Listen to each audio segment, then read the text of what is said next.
ప్రేమోన్మాది దాడిలో తల్లి మృతట, కూతురు పరిస్థితి విషయమట, ఆసుపత్రిలో చికిత్స, నిందితుడిని గంటలను పట్టుకున్న పోలీసులు.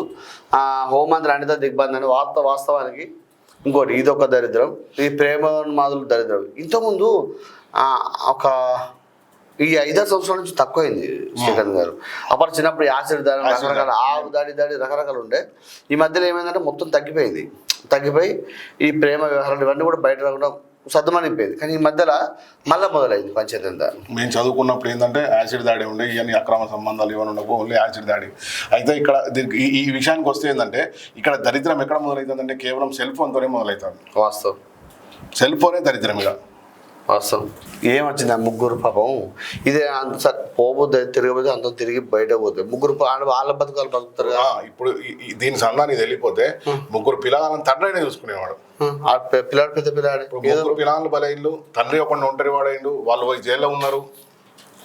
వాడు ఎంత కష్టపడి దీనిలో పోషించాడు ముగ్గురు పిల్లలు. మరి 12 సంవత్సరాలు ఒక్కొక్కరికి.